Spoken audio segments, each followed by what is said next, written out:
तो आइए मेरे दोस्तों, आज जो है परसेंटेज को आगे बढ़ाते हैं। इसके पहले हम लोग 2 लेक्चर देख चुके हैं, तो इसमें जो है लगभग 1 से लेकर 38 या 39 तक हो गया है।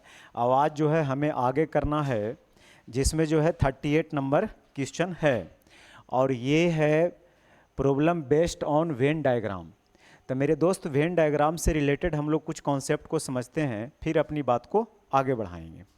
वेन डायग्राम में होता क्या है कि जैसे आप मानकर चलिए कि क्लास में कुछ बच्चे हैं जिनको मैथ्स पसंद है, ठीक है। कुछ बच्चे ऐसे हैं जिनको जो है इंग्लिश पसंद है, और कुछ बच्चे ऐसे हैं जो दोनों को लाइक करते हैं। अब इसको डायग्राम के माध्यम से हम कैसे समझेंगे, तो आप ऐसे समझिए कि अगर मानकर चलिए कि कुछ बच्चे जो है मैथ्स पसंद करने वाले हैं और कुछ बच्चे जो है इंग्लिश पसंद करने वाले हैं, तो ये मैथ्स का ये जो सर्कल आप देख रहे हैं, ये मैथ्स का हो गया। और अगर हम बोले कि ये वाला जो है वो इंग्लिश का हो गया पूरा। यहाँ इसमें कुछ इम्पोर्टेंट बात है, उसको ध्यान से हम लोग को समझना होगा कि ये वाला जो आप सेक्शन देख रहे हैं ना, ये वाला सेक्शन ये केवल मैथ्स का है, ओनली मैथ्स। ये ओनली मैथ्स का सेक्शन है, ठीक है। उसी तरह से जो ये वाला आप सेक्शन देख रहे हैं, ये वाला, ये केवल और केवल इंग्लिश का है, तो ये ओनली इंग्लिश को रिप्रेजेंट करता है। और बीच का जो आप सेक्शन देख रहे हैं, बीच का जो आप पार्ट देख रहे हैं मेरे दोस्त, ये वाला पार्ट, ये दोनों को रिप्रेजेंट करता है, ये बोथ को रिप्रेजेंट करता है।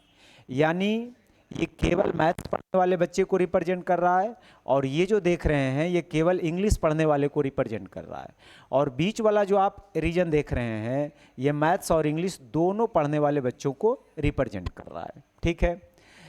डायग्राम बनाते समय ध्यान किन बातों का रखना होता है, तो ध्यान रखना होता है कि दोनों में क्या है, ठीक है। दोनों में पास है कि दोनों में फेल है, कि दोनों चाय पीते हैं या दोनों कॉफ़ी पीते हैं।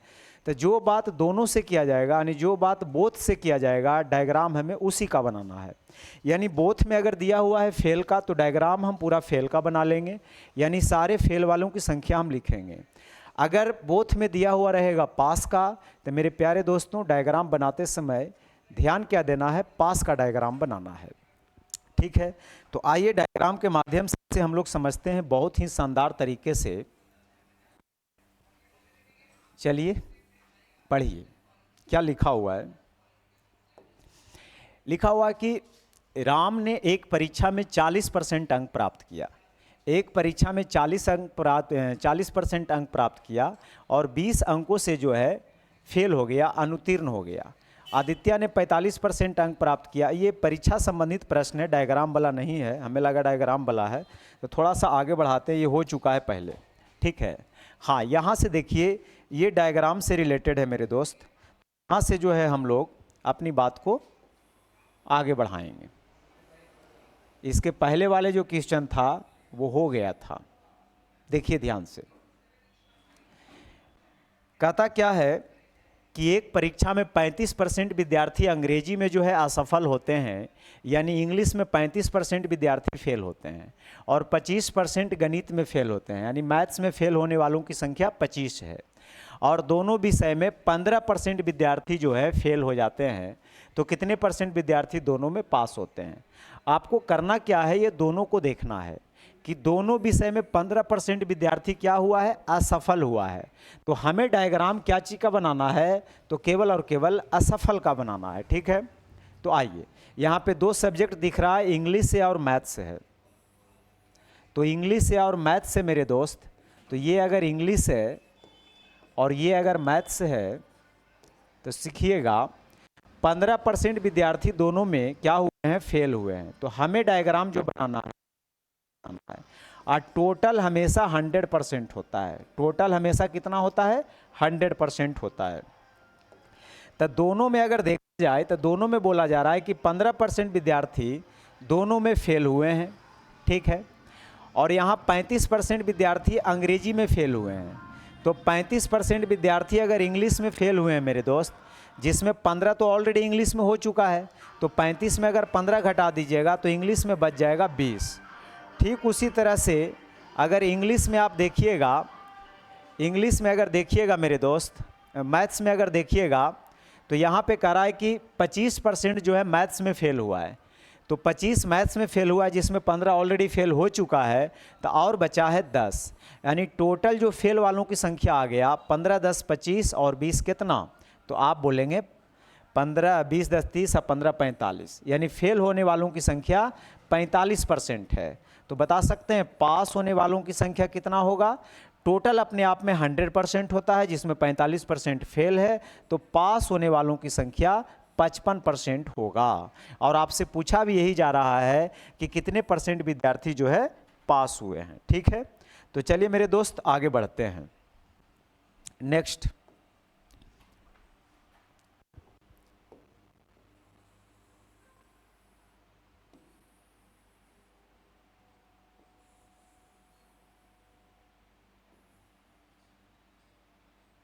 इसको देखिए। कहता है एक परीक्षा में 48% विद्यार्थी जो है अंग्रेजी में असफल होते हैं, 38% विद्यार्थी गणित में असफल होते हैं, और दोनों विषय में 18% विद्यार्थी क्या होते हैं, असफल होते हैं। तो कितने परसेंट विद्यार्थी दोनों विषय में पास हुए हैं। हमें पूरा नहीं पढ़ना है, हमें केवल ये देखना है कि दोनों विषय में 18% विद्यार्थी दोनों में क्या हुआ है। तो आप कहेंगे असफल हुआ है, यानी फेल हुआ है। तो हमें डायग्राम क्या चीज़ का बनाना है, तो आप कहेंगे फेल का बनाना है। तो चलिए फेल का डायग्राम बनाते हैं। तो फेल का डायग्राम बना लेते हैं। दो सब्जेक्ट है, एक इंग्लिश है और एक मैथ्स है। ठीक है, तो 18% विद्यार्थी दोनों में फेल हुए हैं। 18% विद्यार्थी दोनों में फेल हुए मेरे दोस्त, जिसमें 48% जो है अंग्रेजी में फेल हो रहे हैं, जिसमें 18 ऑलरेडी हो चुका है, क्योंकि ये इंग्लिश का भी तो पार्ट है ना।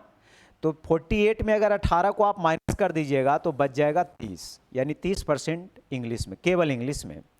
और फिर आगे बोल रहा है कि 38% गणित में जो है फेल हुआ है, इसमें 18 हो चुका है फेल, तो 38 में 18 को माइनस कर दीजिएगा तो यहाँ से आ जाएगा 20। ठीक है, अब टोटल फेल वालों की संख्या अगर आप जोड़िएगा तो यहाँ से आ जाएगा 30, 20, 50 और 18 यानी 68%। 68% टोटल फेल वालों की संख्या है। तो मेरे दोस्त अगर मैं आपसे पूछूं पास वालों की संख्या क्या होगा, तो 100 में से आपको 100% में आपको 60% को माइनस कर देना है, 32%। तो आपसे पूछा भी यही जा रहा था कि दोनों विषय में कितना पास हुआ, तो आप कहेंगे 32%। बहुत सुंदर, आगे बढ़िए।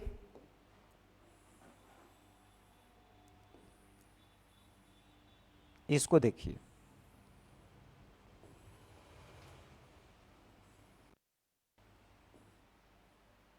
पढ़िए। एक परीक्षा में 45% छात्र इतिहास में और 60% छात्र जो है हिंदी में उत्तीर्ण हुआ। उत्तीर्ण यानी पास। ठीक है, 8% विद्यार्थी दोनों विषय में अनुत्तीर्ण हुआ। अनुत्तीर्ण का मतलब फेल। तो एक चीज बताइए कि दोनों में फेल की बात कर रहा है, तो हमें डायग्राम भी क्या चीज का बनाना चाहिए, तो आप कहेंगे सर फेल का डायग्राम बनाइए, बेस्ट रहेगा। तो हमें केवल और केवल फेल वाले विद्यार्थियों को यहाँ पे लिखना है। तो 45 इसमें बोल रहा है कि 8% जो है दोनों विषय में फेल हुआ है, तो यहाँ पे दोनों वाला लिखना है तो बीच में लिखेंगे। और सब्जेक्ट कौन कौन है, तो इतिहास है और हिंदी है, यानी हिस्ट्री है और हिंदी है, समझिएगा। तो अगर हिस्ट्री है और हिंदी है तो यहाँ बोल रहा है कि 45% जो है छात्र इतिहास में या 60% छात्र जो है हिंदी में पास हुआ है, लेकिन हमें क्या चाहिए, फेल चाहिए। तो अगर 45% विद्यार्थी पास हो रहा है तो फेल कितना होगा, तो आप कहेंगे फेल वालों की संख्या हो जाएगा 55%। ठीक है, तो 55% विद्यार्थी इतिहास में फेल होगा, जिसमें 8 ऑलरेडी फेल हो चुका है। तो 55 में 8 घटाइएगा मेरे दोस्त, तो ये आ जाएगा 47%, यानी 47 और 8 को जोड़िएगा तो आ जाएगा 55। फिर बोला जा रहा है 60% जो है हिंदी में पास हुआ है। तो 60% अगर पास हो रहा है तो फेल कितना हो रहा होगा, 40%, जिसमें 8 ऑलरेडी हो चुका है, तो बच गया कितना, 32। अब टोटल जोड़िएगा तो 32, 8, 40, 40, 80, 7, 87, यानी फेल वालों की संख्या 87%। तो यहाँ से पास वालों की संख्या आप निकाल लेंगे तो आ जाएगा 13%। और आपसे पूछा जा रहा है कि दोनों विषय में कितना % विद्यार्थी पास हुआ, तो वो हो जाएगा कितना, 13%। आगे बढ़िए।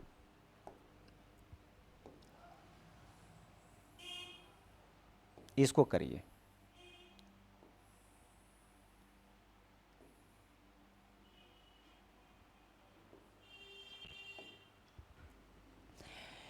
एक परीक्षा में 80% छात्र जो है भौतिकी यानी फिजिक्स में पास हुआ, उत्तीर्ण यानी पास। 70% छात्र रसायन विज्ञान यानी केमिस्ट्री में क्या हुआ है, तो पास हुआ है। जबकि 15% छात्र दोनों विषय में असफल रहे। इस बात को पकड़िए कि दोनों विषय में असफल दिया हुआ है, तो हमें डायग्राम जब बनाना है तो इस बात को विशेष ध्यान में रखना है कि मुझे केवल और केवल असफल का बनाना है, यानी फेल का बनाना है मेरे दोस्त। किसका बनाना है, तो आप कहेंगे फेल का बनाना है। तो यहाँ पे देखिए 15% दोनों में क्या हुए हैं, फेल हुए हैं, तो 15 लिख दीजिए फेल। सब्जेक्ट कौन कौन है, फिजिक्स से और केमिस्ट्री है, तो ये वाला सर्कल फिजिक्स को रिप्रेजेंट करेगा, तो ये वाला पूरा सर्कल केमिस्ट्री को रिप्रेजेंट करेगा। तो इसमें 15% दोनों विषय में फेल रहा है। 80% फिजिक्स में पास हुआ है, लेकिन हमें क्या चाहिए, फेल। तो 100 में 80 अगर पास है तो फेल 20 है, जिसमें फिजिक्स में ऑलरेडी 15 हो चुका है, तो बच गया 5। फिर अगर आगे देखा जाए तो 70% रसायन विज्ञान यानी केमिस्ट्री में क्या हुआ है, पास हुआ है, तो फेल वालों की संख्या 30 हो जाएगा, जिसमें 15 हो चुका है, तो 15 और रहेगा। तो ये टोटल फेल वालों की संख्या निकल गया 15 15 30 और 5 35, यानी फेल वालों की संख्या निकल जाएगा मेरे दोस्त 35%। यहाँ बोला जा रहा है कि दोनों विषय में 325 छात्र पास हुआ है, तब फेल अगर 35% है मेरे दोस्त, तब पास कितना होगा, तो आप बोलेंगे 100 में से 35 घटा दीजिए, तो ये आ जाएगा 65%, यानी 65% पास हुआ है। और ये दिया हुआ है पास वालों की संख्या 325, तो ये 65% एक्चुअल में जो रिप्रेजेंट कर रहा है मेरे दोस्त, वो 325 को रिप्रेजेंट कर रहा है। तब परसेंट में जिसका वैल्यू 65% है।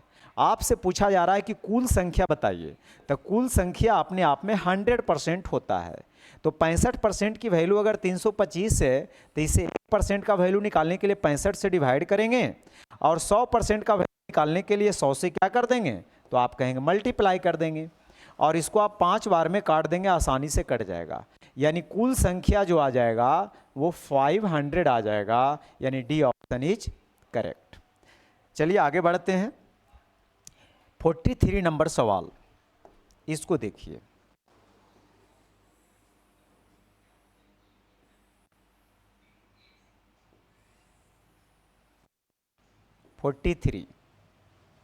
पढ़िए। एक कक्षा में 55% विद्यार्थी रसायन विज्ञान में पास होते हैं, 50% भौतिकी में पास होते हैं, जबकि 75% कम से कम एक विषय में पास होते हैं। कम से कम एक विषय का मतलब क्या होता है, पहले ये समझिए। कम से कम का मतलब होता है, जैसे मैं बोलूं कि कम से कम 2 आदमी जो है हमारे पास आइएगा मिलने के लिए, तो कम से कम 2 का मतलब हुआ 2 आइए या तो 2 से ज़्यादा आइए। ठीक उसी प्रकार से यहाँ बोल रहा है कि कम से कम 75% विद्यार्थी जो है पास हुए हैं एक विषय में। 75% कम से कम एक विषय में पास हुए हैं, तो इसका मतलब हो गया कि एक या एक से ज़्यादा विषय में, है ना, क्योंकि कम से कम बोल रहा है कि कम से कम एक विषय में 75% विद्यार्थी पास हुए हैं, तो हो सकता है कि वो एक विषय में पास हो, या हो सकता है कि वो 2 विषय में पास हो, दूसरा विषय में पास हो, या हो सकता है दोनों विषय में पास हो। तो डायग्राम भी तो हम लोग वही चीज़ का ना बना रहे हैं। यहाँ जो हम लोग बनाते हैं वो क्या चीज़ का बनाते हैं, जैसे अभी आपने कहा यहाँ हिस्ट्री था, यहाँ हिंदी था, तो ये कम से कम एक सब्जेक्ट का ही तो है। कम से कम का मतलब तो यही होता है, हिंदी, हिस्ट्री या दोनों, ठीक है। तो जिसमें बोल रहा है कि 75% जो है कम से कम एक विषय में पास हुए हैं, इसका मतलब विषय है फिजिक्स, विषय है केमिस्ट्री, तो ऐसा हो सकता है कि केवल वो फिजिक्स में पास कर सकता है, ऐसा हो सकता है कि वो केवल केमिस्ट्री में पास कर सकता है, या ऐसा हो सकता है कि फिजिक्स और केमिस्ट्री दोनों में पास कर सकता है, और इसकी संख्या जो दे रखा है वो 75%। तो कह रहा है कितने % विद्यार्थी दोनों में फेल हुआ। तो ये टोटल पास वालों की संख्या 75% है, यानी डायग्राम में टोटल जोड़ के ये 75% दे रखा है पास। तब फेल वालों की संख्या अगर पूछेगा तो ये हो जाएगा 25%, तो डायरेक्ट हो जाएगा फेल वालों की संख्या 25%। आप कहेंगे जो दिया हुआ था 50%, 75%, 50% और 55%, क्या इसका कोई रोल नहीं है? इसका कोई रोल नहीं है, आपको कन्फ्यूज आया है बस दे करके, और इसका मतलब कुछ नहीं है। चलिए आगे बढ़िए। अब आ गया पैटर्न चेंज। तो मेरे दोस्त 2 लेक्चर में ऑलरेडी जो है अच्छा क्वेश्चन जो है बना दिया गया है। अगर आप नहीं देखे हैं तो उस वीडियो का लिंक जो है इस वीडियो के डिस्क्रिप्शन में डाल दिया जाएगा, उसे आप देख लेंगे तो ज़्यादा समझ में आपको आएगा, ठीक है। अब आते हैं problem based on election. Election वाला बहुत फेमस सवाल होता है, परसेंटेज में आप सब जानते होंगे, और इसको जो है यूनिक वे में जो है बहुत अच्छे तरीके से हम लोग समझेंगे, और रिसेंट में ही पूछा गया 2022 में एसएससी सीपीओ में। तो आइए मेरे दोस्त इसका पहले समझते हैं कि क्या होता है। कहता है 2 पार्टी ए और बी के बीच एक चुनाव हुआ। तो 2 पार्टी के बीच चुनाव हुआ, ए को कुल वोट का 37% वोट मिला। ए को कुल वोट का कितना मिला? तो आप कहेंगे 37% मिला, और इसी तरह से वह 338 वोटों से चुनाव क्या हो गया? हार गया।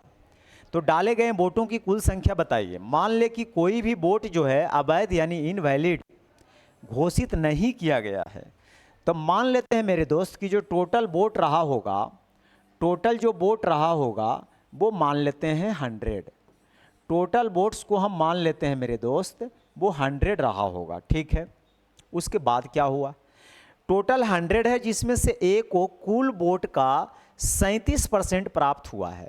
तो जिसमें एक उम्मीदवार ए था, इसको यानी 100 का पूरे 37%, तो 100 का 37% कितना होता है? तो आप कहेंगे 37 होता है। और जो दूसरा उम्मीदवार था, इसका जो दोस्त था, दूसरा उम्मीदवार था, उसको कितना मिला होगा? तो आप कहेंगे वोट तो खराब हुआ नहीं है, सारे लोग वोट डालने गए हैं। टोटल 100 है, जिसमें से 37 अगर पहला मित्र ले रहा है तो इसका दूसरा मित्र कितना लेगा? तो 100 में 37 माइनस कर दीजिए। तो 100 में 37 माइनस कर दीजिएगा तो 3, 9 में से 3 जाएगा 6, यानी आ जाएगा 63। जोड़िएगा तो दोनों को जोड़ करके 100 आ जाएगा। 7 3 10, 6 3 9 1 10। यानी जो दूसरा उम्मीदवार होगा, जो दूसरा उम्मीदवार बी होगा, उसको 100 में से 63 मिला होगा और ए को मिला 37। अब आप बताइए कि कौन चुनाव जीता है? तो आप कहेंगे सर बी जीत गया है चुनाव।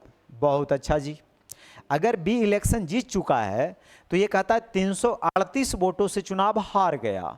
और यहाँ देखिए ये कितना वोटों से चुनाव हार रहा है, तो डिफरेंस कर लीजिए। 13 में से 7 घटाइएगा 6, 5 में से 3 घटाइएगा 2, यानी आ गया 26 यूनिट। यानी यहाँ 26 यूनिट से चुनाव हार रहा है। और यहाँ बोला जा रहा है कि 338 वोटों से चुनाव क्या हो रहा है? हार रहा है। तो आपसे पूछा क्या जा रहा है कि बताइए कुल वोटों की संख्या क्या है? तो कुल वोटों की संख्या यानी 100 यूनिट का निकालना है। तो अगर 26 यूनिट का वैल्यू 338 दे रखा है मेरे दोस्त, तो 1 यूनिट का वैल्यू निकालने के लिए 26 से डिवाइड, तो 100 यूनिट का वैल्यू निकालने के लिए 100 से मल्टीप्लाई। अब इसको काट छाट करिएगा तो जल्दी से इसका आंसर आ जाएगा। 26 से काटिए, इसे पूरा पूरी कट जाना चाहिए, 10 बार में आ जाएगा। 10 बार में 260, 20 बार में ज़्यादा हो जाएगा। 10 और 20 के बीच में सोचिए कि 6 का टेबल पढ़ने से लास्ट में 8 आता हो। 6 दूना 12, 6 तिया 18, यानी 13 बार में ये कटना चाहिए। बिल्कुल कट जाएगा 13 बार में, यानी कुल वोटों की संख्या कितना आ जाएगा? तो आप कहेंगे 1300। बहुत सुंदर। आगे बढ़िए,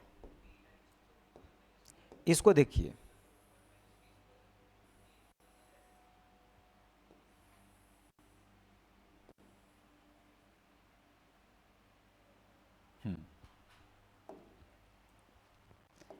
इसको पढ़िए।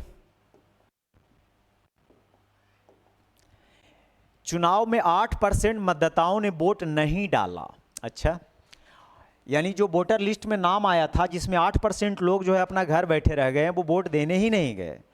2 उम्मीदवारों ने चुनाव लड़ा, जिसमें से जीतने वाले उम्मीदवार को कुल वोट का 48% मिला। यानी जो इलेक्शन जीता है उसको कुल वोट का 48% मिला है और 1100 वोटों से चुनाव जो है जीत गया है। यह देखते हुए कि डाले गए सभी वोट वैध थे, इनवैलिड घोषित नहीं हुआ, तो चुनाव में मतदाताओं की कुल संख्या पता करना है। तो मेरे दोस्त टोटल संख्या मान लेते हैं हम कितना, तो आप मान लीजिए टोटल वोटर जो होगा, वोटर लिस्ट में नाम होगा, वो 100 लोगों का होगा, जिसमें से बोला जा रहा है कि 8% ने वोट डाला ही नहीं। तो वोट डाला ही नहीं, तो 8% तो वोट डाला ही नहीं, वोट डलाया कितना, तो आप कहेंगे 92। 100 में से 8 नहीं डाला तो 92 डलाया। तो जो वोट डलाया उसको बोला जाता है पोल्ड किया गया, यानी पोल्ड वोट। तो पोल्ड वोट जो है 92 है, 100 में 92। अब बोला जा रहा है कि जीतने वाले उम्मीदवार कुल वोट का 48% लाया है। ध्यान से सुनिए इस बात को, जीतने वाला उम्मीदवार है कुल वोट का लाया है 48%। तो कुल वोट ये 92 नहीं है, कुल वोट यहाँ 100 है, तो 100 का 48% यानी जीतने वाला लाया होगा 48, लेकिन काउंटिंग तो होगा 92 पर ही। तो अगर ये 48 लाया है तो हारने वाला कितना लाया होगा, तो इसमें घटा दीजिए। तो 12 में 8 घटाइएगा 4, और 8 में से 4 घटाइएगा 4, यानी जो दूसरा उम्मीदवार लाया होगा वो कितना वोट लाया होगा, तो आप कहेंगे 44 यूनिट लाया होगा। और कह रहा है 1100 वोटों से चुनाव जीत गया है। यहां देखिए कि 1100 वोटों से चुनाव जीता जा रहा है, और यहां देखिए कि कितना यूनिट से हार जीत हो रहा है, तो आप कहेंगे 4 यूनिट से। तो 4 यूनिट 1100 को रिप्रेजेंट कर रहा था, 1 यूनिट का वैल्यू निकालने के लिए 4 से डिवाइड, तो हमें निकालना है कुल मतदाताओं की संख्या। तो कुल मतदाताओं की संख्या कितना है मेरे दोस्त, 100 यूनिट। तो आप 4 से इसको अगर डिवाइड करिएगा तो 4 से ही 25 बार में कट जाएगा, और जब मल्टीप्लाई करिएगा तो 25 गरहा 275 होता है। तो 275 पर 2 जीरो यानी 27,500। आइए मेरे दोस्त आगे बढ़ते हैं, इसको करिए।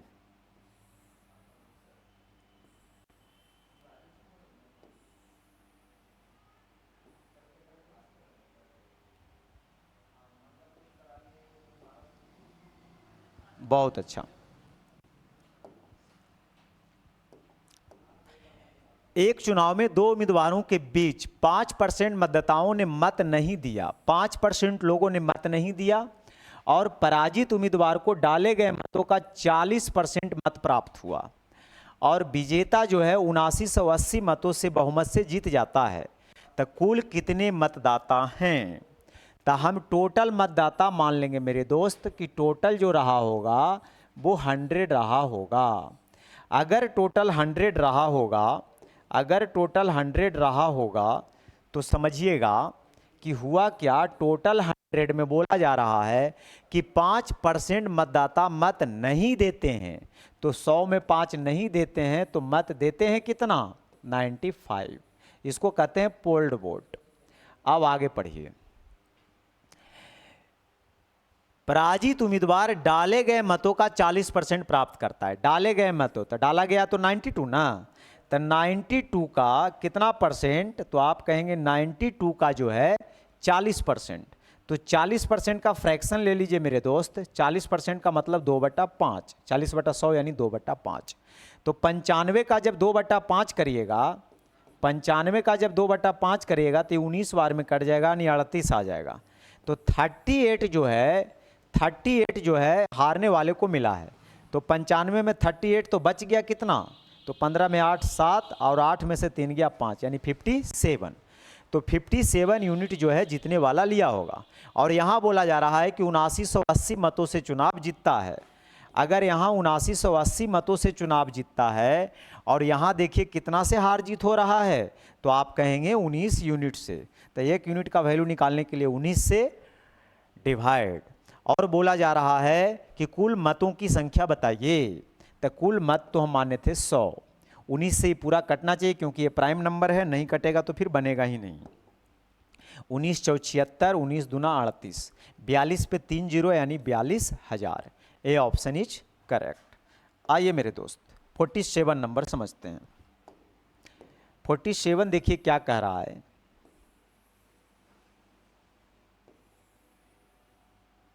इसको करिए।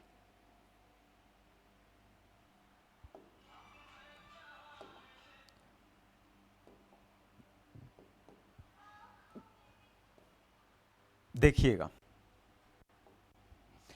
एक चुनाव में दो उम्मीदवारों के बीच 10% मतदाता वोट नहीं देते हैं, 10% तो वोट दिया ही नहीं, कुल मतों का 10% इनवैलिड भी हो गया। अच्छा जी, और सफल उम्मीदवार को वैलिड मतों का 60% प्राप्त होता है और 3520 मत से चुनाव जीतता है, तो मतदाता सूची में कुल कितना मतदाता हैं? बस सिंपल सी बात है। मान लीजिए कि टोटल रहा होगा मेरे दोस्त, तो आप कहेंगे टोटल मान लीजिए 100 यूनिट रहा होगा। अगर टोटल 100 यूनिट रहा होगा तो 10% मतदाता जो है वोट नहीं देते हैं। तो 10% अगर नहीं देते हैं तो देते हैं कितना? तो आप कहेंगे 90। जो देते हैं उसको पोल्ड बोला जाता है। आगे फिर बोला जा रहा है कि कुल मतों का 10% इनवैलिड हुआ है। कुल मत का बोल रहा है, यानी 100 का 10%। तो 100 का 10% यानी 10 इनवैलिड हुआ, तो बचेगा कितना? तो आप कहेंगे 80 बचेगा, 80 बचेगा। अब आगे देखिए क्या कहता है। इनवैलिड हुआ है तो जो बच गया वो वैलिड वोट बचा, बच गया वो क्या बच गया? वैलिड। अब आपसे बोला जा रहा है कि सफल उम्मीदवार को वैलिड मत का 60% मिलता है, तो इसका 60% निकालिएगा तो 8 6 48 यानी 48। अगर इसको 48 मिलता है मेरे दोस्त, अगर इसको 48 मिलता है तो इसको कितना मिलना चाहिए? तो आप कहेंगे 32 मिलना चाहिए, क्योंकि जोड़कर होना चाहिए 80। बोला जा रहा है कि 3520 मतों से चुनाव जो है जीत जाता है। तो 3520 मतों से अगर चुनाव जीत जाता है, 3520 मतों से चुनाव जीत जाता है, यहाँ देखिए कितने का हार जीत हो रहा है? 16 यूनिट का। तो 16 यूनिट बेसिकली रिप्रेजेंट कर रहा है 3520 यूनिट को।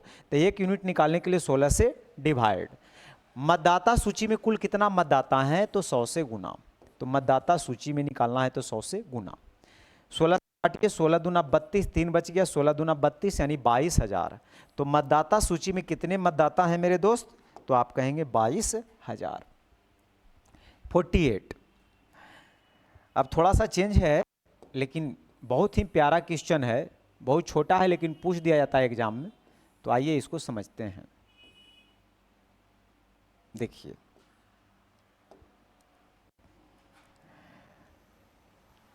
क्या बोला जा रहा है यहाँ पे? एक आदमी ने एक संख्या को 5/8 की बजाय 8/5 से गुना कर दिया। कोई संख्या था, उसको एक्चुअल में करना था 5/8 से, लेकिन वो गलती से कर दिया 8/5 से। तो गणना में हुई त्रुटि जो है वो निकालना है, एरर % निकालना है। तो एक काम करिए, नंबर कुछ भी आप मान लीजिए। चलिए दोनों नंबर का हम रेशियो ले लेते हैं। नंबर रहा होगा n, एक्चुअल में जो सही काम करना था वो क्या था? तो सही में इस नंबर में उसको मल्टीप्लाई करना था 5/8 से, लेकिन गलती से वो क्या कर दिया? सेम इसी नंबर में वो 8/5 से मल्टीप्लाई कर दिया।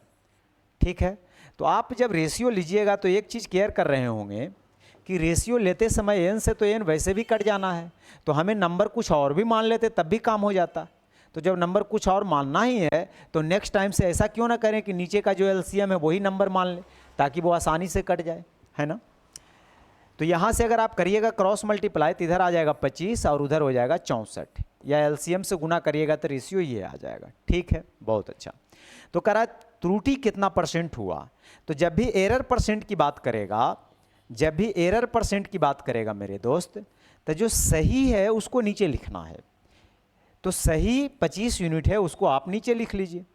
और देखिए एरर कितना हुआ, तो कितना ज़्यादा लिख दिया तो डिफरेंट करके देख लीजिए। 14 में से 5 घटाइएगा 9, 5 में से 2 घटाइएगा 3, यानी 39। तो 39 का एरर आया 25 पे, तो 25 पे 39 का एरर है, तो % करना है तो 100 से गुना। तो पूछा यही जा रहा है कि 100 में कितना एरर रहेगा? तो 100 में जितना एरर रहेगा उसी को तो % में बोलेंगे।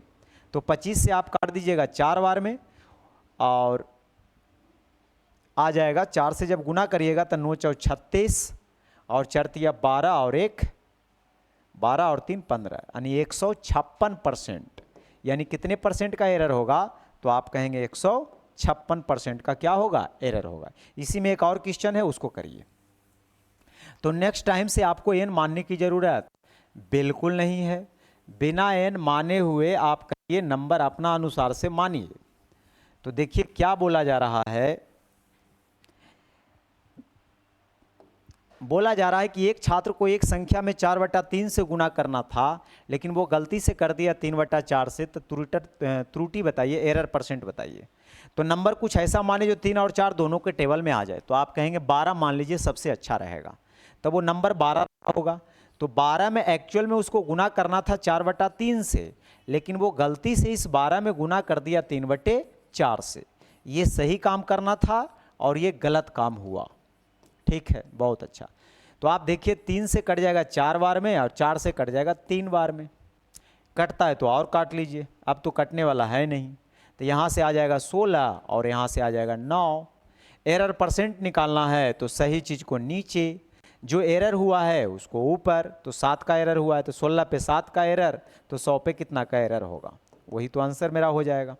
अगर आप काट छाट करिएगा तो ये 4 बार में और ये 25 बार में, 4 छक 24, 6 छकम 42 से थोड़ा सा ज़्यादा एक ही ऑप्शन है, वो है 43.75। तो यही मेरा सही है।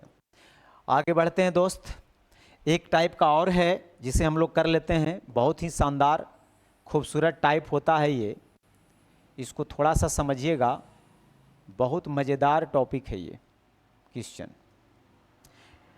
क्या बोला जा रहा है कि ताज़े फल में 68% पानी है। ताज़े फल में 68% पानी है, जबकि सूखे फल में 20% पानी होता है। तो 100 केजी ताज़े फलों से कितना केजी सूखा फल प्राप्त होगा। इसका क्या कॉन्सेप्ट है, थोड़ा सा हम लोग समझते हैं। देखिए, अगर कोई ताज़ा फल होता, जैसे आप मार्केट से कोई सब्जी लाते हैं खरीद के, टमाटर हो, हरी मिर्च हो, चाहे भिंडी हो, कुछ भी हो, अगर आप खरीद कर लाते हैं, ठीक, और उसको अगर छोड़ देते हैं 1-2 दिन के लिए, गलती से आप नहीं बनाते हैं क्योंकि आपके पास बहुत वैरायटी का सब्जी होता है, तो उसे आप छोड़ देते हैं तो वो सूख जाता है। ठीक है, तो सूख जाता है तो उसका वजन जो है थोड़ा कम जाएगा, यानी जो पहले वजन आप करा कर लाए थे उतना वजन नहीं रहता है, कुछ सूख जाता है। तो क्या हुआ कि जैसे ही हमने कुछ दिन के लिए छोड़ दिया उसको, तो उसमें जो पानी था वो पानी क्या हुआ, बाष्पीकृत हो गया। तो पानी बाष्पीकृत होकर क्या हुआ, उड़ गया, बच गया उसमें अनाज। ठीक है, जिसको हम लोग पल्प बोलते हैं, गुदा बोलते हैं। लेकिन गुदा जो पहले था उसमें से जो पल्प होगा अब भी उतना ही रहेगा सूख जाने के बाद। तो जब भी ऐसा सवाल आ जाएगा कि मान लिया जाए कि ताज़ा फल लाए थे मार्केट से, उसको कुछ दिन छोड़ दिए और उससे जो है हमें सूखा फल प्राप्त करना है, कुछ पानी वगैरह को उड़ा दिया होगा, तो आपको हमेशा इस टाइप के क्वेश्चन में क्या सोचना होगा कि उसमें जो अनाज होगा, यानी उसमें जो पल्प होगा, वो तो कांस्टेंट रहेगा, वो तो सेम रहेगा। तो हमें पल्प को सेम करना है और बाकी इसका काम खत्म हो जाएगा। तो देखिए, ताजे फल में 68% पानी है, तो मुझे क्या करना होगा, पल्प जो है उसको मुझे क्या करना होगा, सेम करना होगा, क्योंकि अनाज जो है सेम रहेगा, उसमें कोई दिक्कत वाली बात नहीं है। तो एक जो फ्रेश फ्रूट था, जो फ्रेश था मेरे दोस्त, तो फ्रेश में अगर 68% पानी है तो मुझे पानी नहीं लिखना है, मुझे पल्प लिखना है, गुदा लिखना है। तो अगर 68% पानी है तो 32% उसमें गुदा होगा, हाँ या नहीं। आप बोलेंगे बिल्कुल सर, तो मज़ा आ गया। फिर आगे देखिए, अब क्या हुआ, आप जैसे ही कुछ दिन के लिए उसको छोड़ दिए तो जो फ्रूट था वो अब फ्रेश ना रह करके वो अब ड्राई हो गया, सूख गया। तो जब सूख जाता है तो उसमें 20% पानी होता है। पानी भले ही कम जाए लेकिन पल्प की मात्रा में कोई परिवर्तन नहीं होगा। तो अगर 20% पानी है तो ऑब्वियस सी बात है कि उसमें 80% क्या होना चाहिए, आप कहेंगे पल्प होना चाहिए। बस खत्म हो गई बात। तो अब यहाँ पे देखिए, कह रहा है कि जो ताज़े फलों की जो मात्रा है वो 100 केजी है। तो यहाँ ताज़े फल के जगह आपको 100 लिखना है। तो 100 का 32%, और आपसे पूछा यही जा रहा है कि इससे कितना सूखा फल प्राप्त होगा, तो ड्राई निकालना है इससे, और ये है 80%। मुझे समझाना था इसलिए मैंने ये लाइन लिखा, आपको लिखने की ज़रूरत बिल्कुल नहीं है। परसेंट से परसेंट ख़त्म कर लीजिएगा और यहाँ काट लीजिएगा, तो ये 20 से 4 बार में, और 20 से ये कट जाएगा 5 बार में, और 4 से कट जाएगा 8 बार में, यानी 8 बचे 40 केजी। यानी इससे 40 केजी जो है मेरे दोस्त सूखा फल प्राप्त होगा। उम्मीद करता हूँ आप बहुत मज़े से समझे होंगे, और आज के बाद इस टाइप के क्वेश्चन में कभी भी आपको दिक्कत नहीं होगा। देखिए, ये सवाल को पढ़िए, आगे देखिए। बोला जा रहा है 15 किलो अंगूर जिसमें 90% सामग्री पानी थी। अच्छा जी, सूरज की रोशनी में रखे गए थे।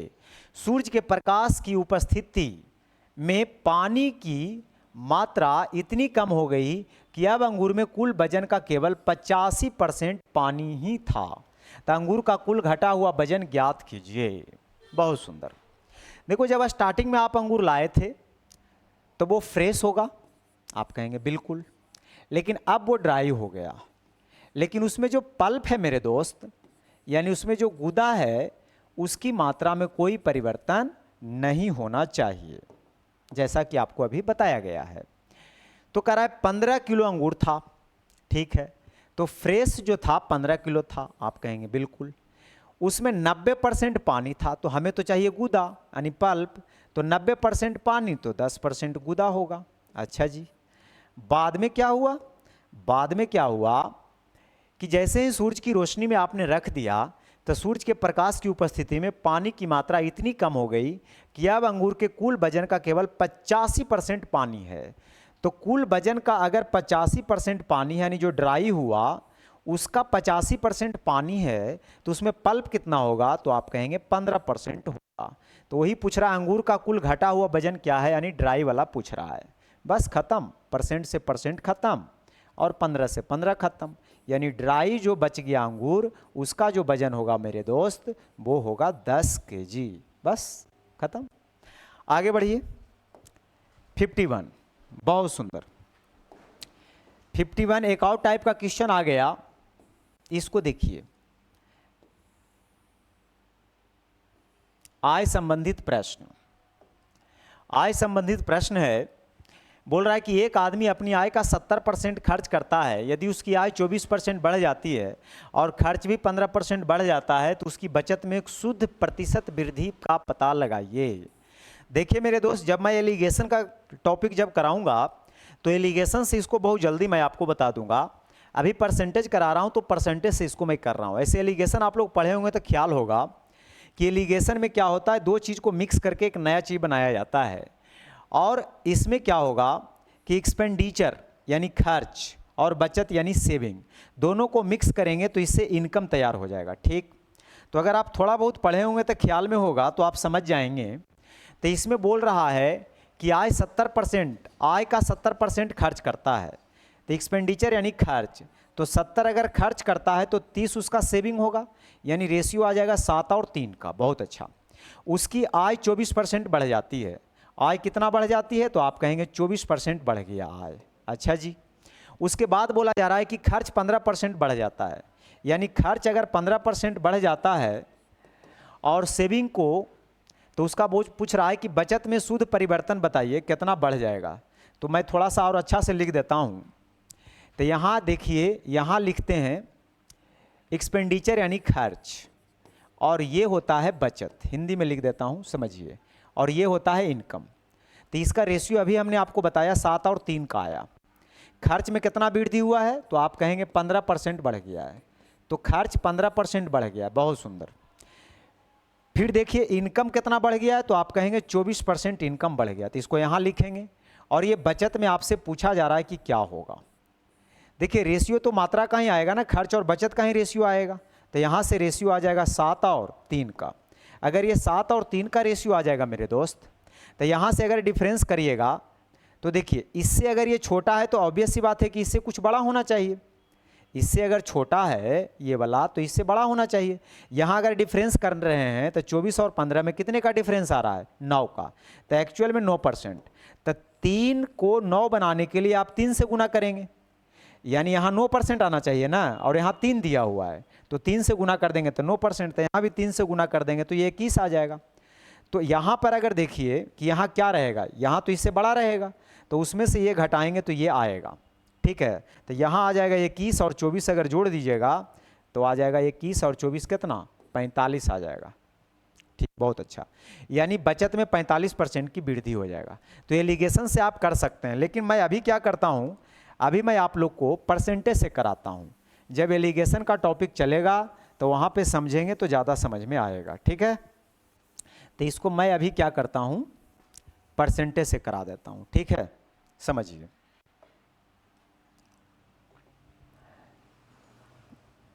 आइए मेरे दोस्त सीखिएगा।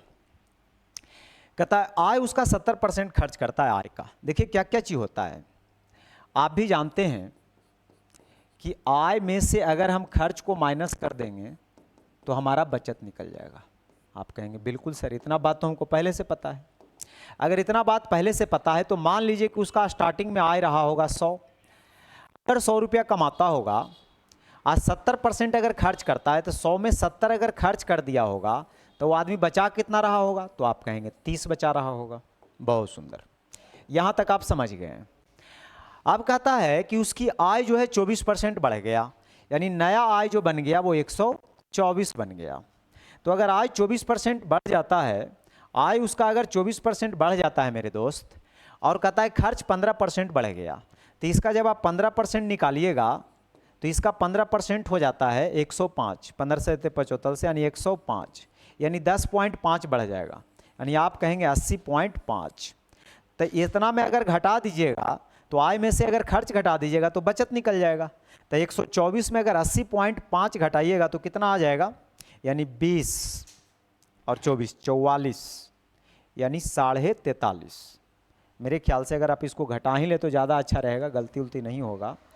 80.5 को 10 में से 5 घटाइएगा 5, और यहाँ बच जाएगा 3, और ये 12 में से आ जाएगा, यानी 43.5। तो वही पूछ रहा है बचत कितना बढ़ गया, तो आप कहेंगे बचत बढ़ गया 13.5%। बचत कितना बढ़ गया, 13.5%।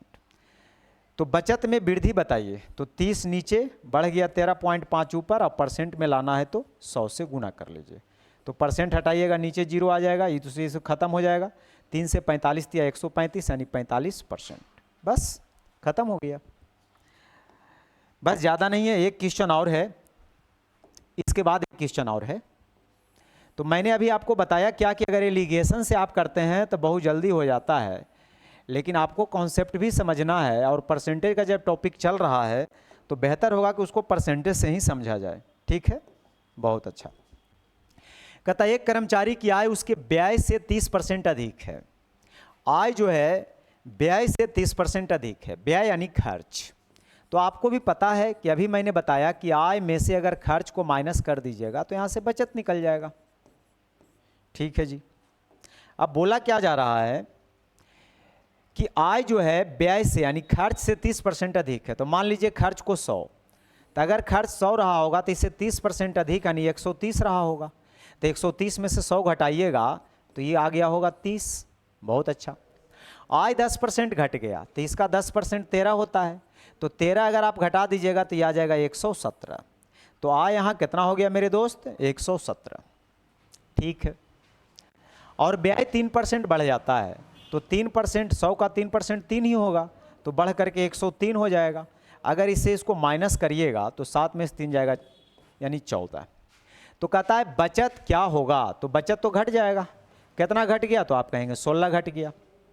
तो 16 घट गया कितना पर, 16 घट गया कितना पर, 30 पर। तो 30 पर अगर 16 कम हो रहा है तो मुझे पता करना होगा कि 100 पे कितना कम होगा। ठीक ना। तो ये हो जाएगा 160/3, बटा में 3 यानी 3 तिया 9, 53 तिया 159, यानी सी ऑप्शन इज करेक्ट। बस लास्ट क्वेश्चन है आज का मेरे दोस्त, समझिएगा इसको।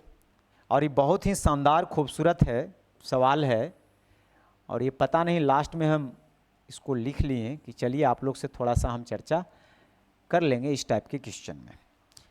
तो आइए सीखते हैं।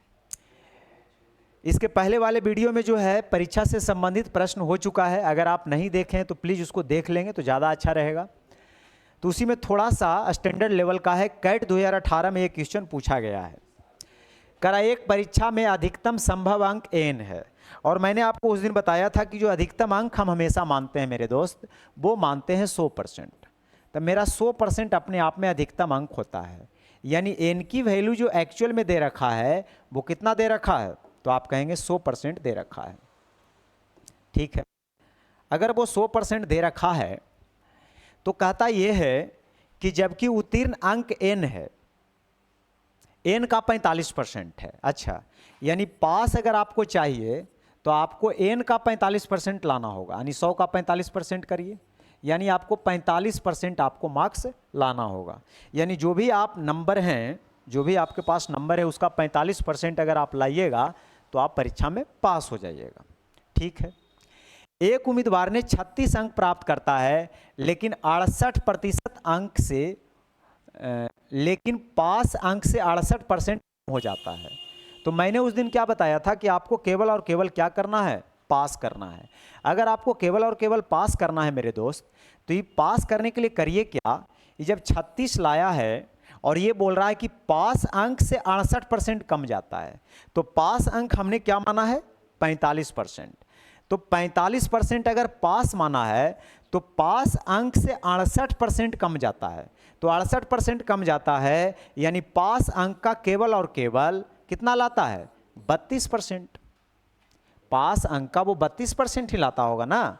68% कम गया, इसको हम अभी मान रहे हैं पूरे को 100% मान रहे हैं। अगर ये पूरा 100% है, पूरा अगर 100% है मेरे दोस्त, तो 100% में 68% कम जाता है, समझ रहे हैं ना। तो पास होने से 68% कम जाता है, तो पास होने से 68% कम जाता है यानी वो 32% ही ला पाता है। और उसका वैल्यू दे रखा है कितना, तो 32% लाता है। और यहाँ कह रहा है कि जो 36 अंक प्राप्त करता है, तो इसका 32% उसके 36 अंक के बराबर होगा। तो किसका 32%, तो आप बोलेंगे 45% का निकालिए 32%, और ये बराबर होगा मेरे दोस्त कितना के, 36 के। अब इसको सोल्व करिए। तो अगर आप सोल्व करिएगा तो एक चीज़ ध्यान रखिए, 1% को आपको इधरे रख लेना है, ठीक है। तो यहाँ से सोल्व करिए, 9 चौक 36, और 9 से 5 बार में 1% हटेगा तो 2 जीरो उधर जाएगा ताकि काटना आसान हो जाए। 5 से काटिएगा 20 बार में, और 4 से काटिएगा 8 बार में, ठीक है। तो 8% की वैल्यू आ गया कितना, 20।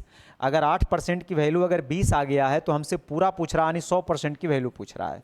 तो 1% का निकालने के लिए आप 8 से डिवाइड करेंगे, तो 100% का निकालने के लिए आप 100 से मल्टीप्लाई करेंगे। तो 100 से मल्टीप्लाई करेंगे तो काटिए, 4 से 2 बार में, और 4 से 25 बार में, और 2 से 10 बार में, नहीं 250। यानी पूरा जो रहा होगा वो 250 अंकों का रहा होगा। यानी एन का जो एग्जैक्ट वैल्यू आएगा मेरे दोस्त, वो आएगा 250। तो आपसे पूछा जा रहा है कि निम्न में से कौन सा सही है। तो आप देखिए कि किस ऑप्शन में एन का वैल्यू 250 आ सकता है। इसमें तो बिल्कुल नहीं आएगा, क्योंकि 200 या तो 200 से कम है। इसमें देखिएगा तो बिल्कुल आ जाएगा, यानी 243 और 252 के बीच में आ रहा है। इसमें देखिए 253 से बड़ा कह रहा है, नहीं होगा। 201 और 242 के बीच में नहीं होगा, तो एक ही ऑप्शन है। तो मेरे दोस्त ये था लास्ट क्वेश्चन। इसके पहले 2 वीडियो ऑलरेडी हम बना चुके हैं, तो उसका लिंक जो है इस वीडियो के डिस्क्रिप्शन में दे दिया जाएगा, तो प्लीज़ आप उसे देख लें। और 3 वीडियो में जो है पूरा कंप्लीट जो है सॉल्यूशन आपको प्रोवाइड कराया गया है। और अगर चैनल पे नए हैं मेरे दोस्त तो चैनल को कर लीजिए सब्सक्राइब। और मिलते हैं अगले वीडियो में, हम मिलेंगे आपके साथ रेशियो में, यानी रेशियो का 1 शॉट में जो है कंप्लीट रेशियो लाने वाले हैं। तो मेरे साथ जुड़े रहें। आप सबका बहुत बहुत धन्यवाद। Thank you. Best of luck.